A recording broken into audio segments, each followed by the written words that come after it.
Hello दोस्तों, नमस्कार। मैं हूं प्रेम प्रकाश। तो चलिए, आज है 11 जनवरी। तो आज के एक नए करंट अफेयर में आप सभी का स्वागत है। तो चलिए, देर न करते हुए शुरुआत करते हैं आज के रिवीजन से। जी हाँ, पहले हम आज का 10 जनवरी का क्वेश्चन का रिवीजन करेंगे। जी हाँ, आपको पहले 10 जनवरी की करंट अफेयर के रिवीजन करवाएंगे। तो यहाँ पे पहला सवाल हम लोग देख सकते हैं, प्रतिवर्ष 9 जनवरी को प्रवासी भारतीय दिवस मनाया जाता है। यह दिवस किस ऐतिहासिक घटना की स्मृति में मनाया जाता है? आइए इसके ऑप्शन देख लेते हैं। Option number A, Netaji Subhash Chandra Bose Bharat वापसी में। Option number B, Gandhi ji की दक्षिण अफ्रीका से भारत वापसी में। Option number C, Swami Vivekananda का शिकागो भाषण। ऑप्शन नंबर डी, प्रथम भारतीय नागरिक विदेश में बसना। तो इसका राइट आंसर होगा option number B, Mahatma Gandhi की दक्षिण अफ्रीका से भारत वापसी में। जी हाँ, ये जो प्रतिवर्ष प्रवासी दिवस है, महात्मा गांधी के दक्षिण अफ्रीका से भारत वापसी में मनाया जाता है। जी हाँ, 9 जनवरी को उन्होंने 1915 में भारत में वहाँ साउथ अफ्रीका से वापस लौटे थे। अगला हम लोग देखेंगे अगला क्वेश्चन। तो अगला क्वेश्चन यहाँ पे है कि अगला क्वेश्चन हम लोग देखेंगे कि हाल ही में राष्ट्रीय खनिज चिंतन शिविर 2026 का आयोजन कहाँ किया जा रहा है? तो इसका ऑप्शन देख लेते हैं। Option number A, New Delhi. Option number Mumbai. Option number C, Gandhinagar Gujarat. Option number D, Jaipur.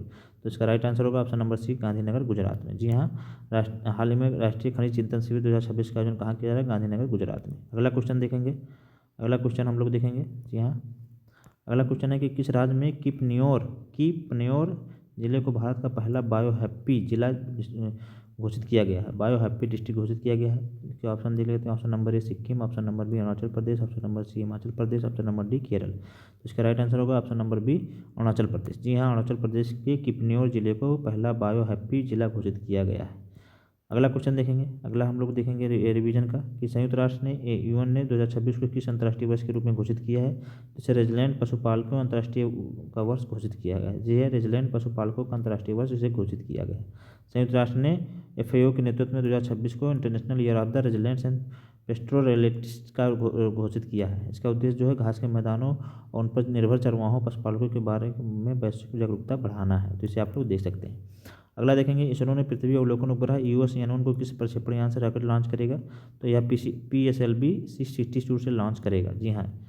अगला देखेंगे, किस राज्य में हाल ही में संस्कारशाला पहल का आयोजन किया गया? तो यह असम राज्य में किया गया है और इसका मूल आधारित शिक्षा और नैतिक विकास पर केंद्रित है और यह छात्रों में भारतीय संस्कृति के प्रति सम्मान बढ़ाना इसका मेन उद्देश्य है। तो इसे आप लोग याद रखिएगा। तो यह हमारा अब हम लोग चलेंगे वन लाइनर के रिवीजन पे। जी हाँ, वन लाइनर के रिवीजन हम लोग देखेंगे।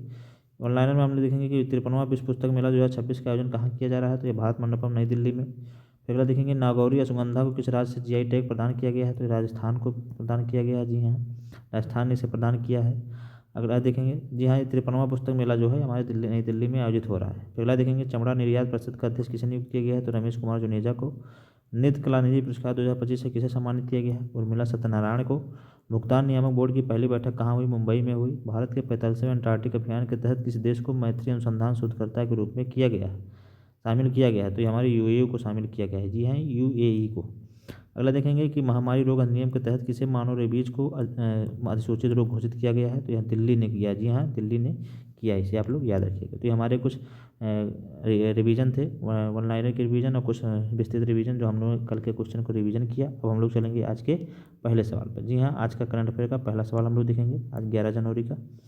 तो पहला सवाल है कि केंद्र सरकार ने बाल विवाह मुक्त भारत अभियान के तहत किस वर्ष तक देश से बाल विवाह को पूरी तरह समाप्त करने का लक्ष्य रखा है? जी हाँ, बाल विवाह को पूरी तरह से समाप्त करने का लक्ष्य रखा है 2030 तक। इसका राइट आंसर होगा 2030 तक। भारत सरकार ने बाल विवाह मुक्त भारत अभियान को गति देते हुए 2030 तक सामाजिक कुरीति को जड़ से खत्म करने का लक्ष्य रखा है। इसके लिए महिला एवं बाल विकास मंत्रालय विभिन्न राज्यों के साथ मिलकर जमीनी स्तर पर काम कर रहा है। तो इसे हम याद रखेंगे कि 2030 तक भारत पूरी तरह बाल विवाह मुक्त भारत कर देगा। इसे आप लोग याद रखिएगा। अगला क्वेश्चन देखेंगे, हाल ही में किस राज्य ने 26,070 करोड़ की लागत वाली कमला जल विद्युत परियोजना, जी हाँ, कमला जल विद्युत परियोजना को मंजूरी दी है? तो यह अरुणाचल प्रदेश ने दी है। जहाँ अरुणाचल प्रदेश में भी कलाई प्रोजेक्ट का आपने देखा ही होगा, कलाई हाइड्रो प्रोजेक्ट 2 का उद्घाटन हुआ है। तो पब्लिक इन्वेस्टमेंट बोर्ड ने अरुणाचल प्रदेश के कमले जिले में कमला नदी सुबनसिरी की सहायक नदी, जी हाँ, कमला नदी जो है सुबनसिरी की सहायक नदी पर 1,720 मेगावाट की इस परियोजना को मंजूरी दी है। यह परियोजना न केवल हरित ऊर्जा पैदा करेगी बल्कि ब्रह्मपुत्र नदी घाटी में बाढ़ के नियंत्रण में मदद करेगी। तो इसे आप लोग याद रखिएगा। अभी हाल ही में कुछ दिन पहले कलाई प्रोजेक्ट योजना जो कि लोहित नदी पे बनाई गई, इसे भी आप लोग याद रखिएगा। अब हम लोग चलेंगे आज के तीसरे क्वेश्चन पे। आज का तीसरा क्वेश्चन देखेंगे कि बीमर ट्रायंगल, जी हाँ बीमर ट्रायंगल जो कि हाल ही में चर्चा में रहा, किन देशों का एक क्षेत्रीय समूह है। जी हाँ, बीमर ट्रायंगल जो है ये हाल ही में चर्चा में रहा, किन देशों का एक क्षेत्रीय समूह है। ये हमारे एग्जाम में पूछा भी जा सकता है। तो यह फ्रांस, जर्मनी और पोलैंड। जी हाँ, फ्रांस, जर्मनी और पोलैंड का एक क्षेत्रीय समूह है। हाल ही में भारत के विदेश मंत्री पहली बार बीमर ट्रायंगल के साथ संवाद किया। इसकी स्थापना 1991 में हुई थी। यह समूह यूरोप की राजनीतिक स्थिरता, सामरिक स्वायत्तता के लिए महत्वपूर्ण माना जाता है। भारत इस समूह के साथ जुड़ना यूरोप के साथ उसके बढ़ते रणनीतिक संबंधों को दर्शाता है। तो इसे आप लोग याद रखिएगा। इसमें यूरोप से ज़्यादा नज़दीकियाँ बना रहा भारत, कि आप लोग जानते हैं कि अभी हाल ही में गणतंत्र दिवस पर यूरोपीय अध्यक्ष भी यहाँ पर अतिथि के रूप में आ रहे हैं। अगला हम लोग देखेंगे कि महिला और बाल विकास मंत्रालय द्वारा शुरू किए गए पंखुड़ी पोर्टल का उद्देश्य क्या है। जी हाँ, महिला और बाल विकास मंत्रालय, यहाँ पर हमने एक क्वेश्चन पहले पढ़ लिया कि यह पंखुड़ी पोर्टल किसने लॉन्च किया, तो महिला और बाल विकास मंत्रालय ने। और इसका मुख्य उद्देश्य क्या है, तो CSR और साझेदारी की सुविधा प्रदान करना।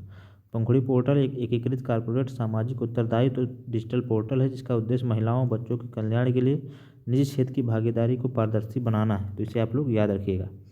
अगला हम लोग देखेंगे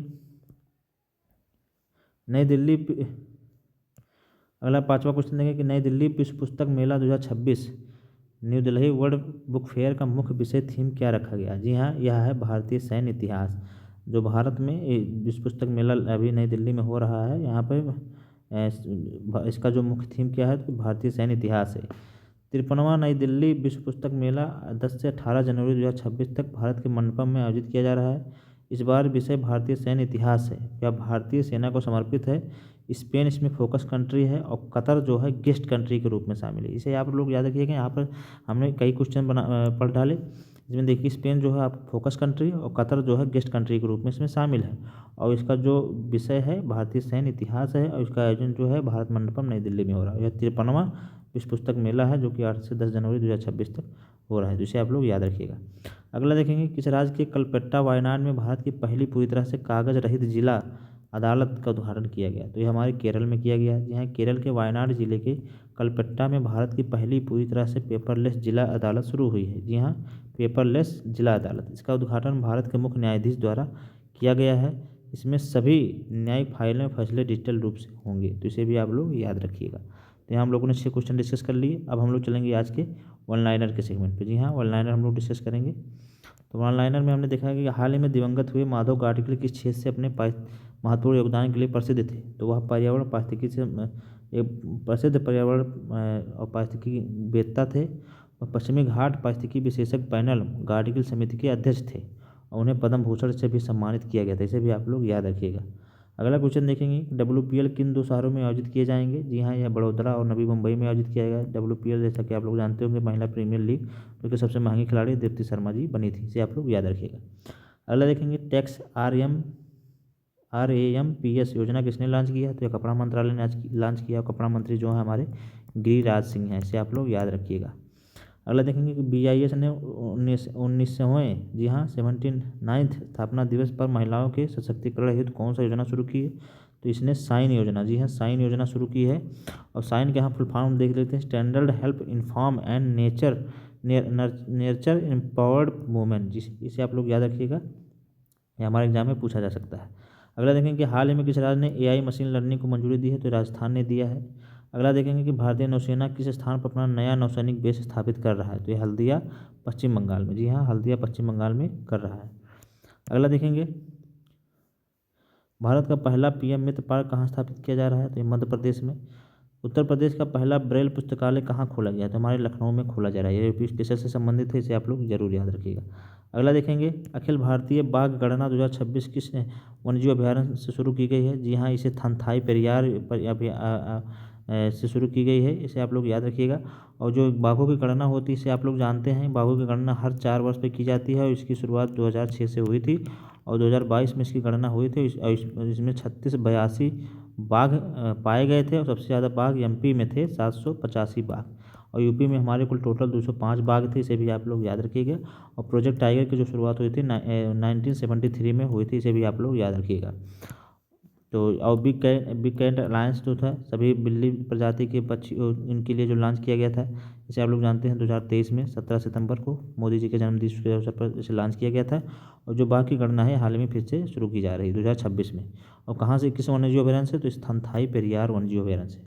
अगला देखेंगे विश्व हिंदी दिवस कब मनाया जाता है, 10 जनवरी को मनाया जाता है, तो इसे आप लोग याद रखिएगा। तो ये हमारे ऑनलाइन के कुछ फैक्ट थे जिन्हें हम लोगों ने क्लियर किया आज के करंट की क्लास में। अब हम लोग चलेंगे आज के लास्ट सेगमेंट पे, क्वेश्चन ऑफ द डे में। जी हाँ, आज का क्वेश्चन ऑफ द डे, तो क्वेश्चन ऑफ द डे में है कि प्रोजेक्ट टाइगर की शुरुआत कब हुई थी, इसे आप लोग बताइए। अभी हमने बताया भी है। इसका ऑप्शन होगा, option number A 1971, option number B 1972, option number C 1973, option number D 1974। तो इसका राइट आंसर आप लोग हमारे कमेंट बॉक्स में दीजिएगा।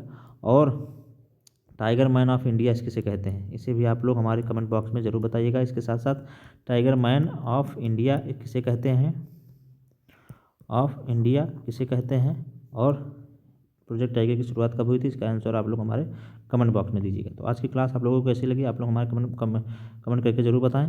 और साथ ही साथ इस चैनल को आप लोग ज़्यादा से ज़्यादा लोग शेयर करें और ज़्यादा से ज़्यादा लोगों तक हमारी इस करंट की क्लास को पहुँचाएं। इसमें आपको देश दुनिया के तमाम खबरें, साथ ही साथ यूपी स्पेशल और स्टैटिक जीके के सभी पोर्शन को यहाँ पर डिस्कस किया जाता है, जो कि आपके एग्जाम के दृष्टिकोण से बहुत महत्वपूर्ण है। तो चलिए फिर हम लोग मिलेंगे एक नई वीडियो में, एक नए करंट अफेयर वीडियो के साथ। तब तक के लिए पढ़ते रहिए, आप लोग खुश रहिए, मस्त रहिए, पढ़ते रहिए। नमस्कार, जय हिंद।